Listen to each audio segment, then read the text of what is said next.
I think it's important to note that the objective is not to get out of the war. The objective is to win the war, not to get out of it. And I think we've allowed the narrative to shift so off target here. President Trump did not start this war. We did not start this war. These radical, barbarian, savage clerics who have started killing Americans 47 years ago in a unilateral campaign of terror, murder, treason, kidnapping, torture, have been murdering our countrymen all over this world almost every single year, hijacking airplanes, hijacking cruise liners, taking our embassies, blowing up our barracks, blowing up our ships, capturing our soldiers and murdering them in brutal ways. They started this war.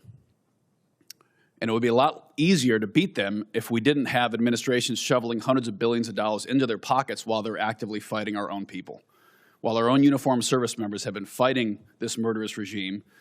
And we have presidents quite literally shipping pallets of cash to pay these terrorists off. It's been a disgrace. It's been an embarrassment to this country for far too long. But back to the point. General Caine, I have a specific question for you. I think in this day and age, we all know that basically every single operation that we partake in, whether it's stealth bombers, whether it's a blockade, our special operations forces are a fundamental shaping and priority component to all those. Would you agree? Yes, Senator, I would. And I think for the last about 15 years, the special operations community budget has been largely flat, even adjusted for inflation. And yet, continuously, we call on those warriors to deliver the impossible. And they pretty much do. We were reminded just a few weeks ago, even after the amazing Maduro raid, when we had to rescue one of our F-15 crewmen, yet again, our community came up and did something that probably most people thought wasn't possible. And they did an amazing job. But we cannot continue to call on a tiny fraction of our military to carry such a heavy load and to have such an op tempo without the appropriate resources. So I'd like to hear your thoughts on how we can not just increase the budget, but make sure we're shaping their budget in a way that ensures that those warriors are getting the direct support for training and sustainment, but also the platforms that they need, from mini submarines to unmanned aircraft, to manned aircraft, and the platforms that are very unique for their mission are furnished and deployed rapidly. So I'd like to talk about the percentage increase of SOCOM's budget, how we affect that, and how fast we can do it. Well, sir, I'll just highlight my gratitude and appreciation for the entirety of the SOCOM Joint Force at Echelon and the work that they do.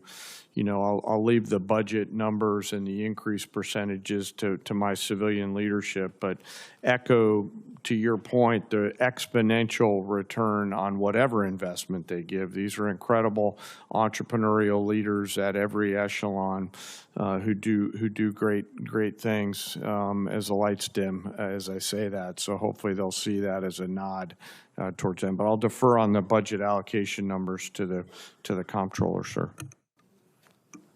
First of all, I want to second completely your opening remarks, and that's certainly our view as well. On the SOCOM budget, I'm going to say I think we need to increase what's in this budget, and I've heard from multiple people about that. In fact, that if there is a supplemental, I actually just wrote a note to Jay about it. I think SOCOM, given the op tempo, given their direct participation in so many of these historic aspects, SOCOM should be part of that supplemental as well. Makes complete sense. Who's been shouldering a huge part of the burden? Special Operations Command. So whether it's a supplemental or this budget, I fully agree, and I think we need to invest more.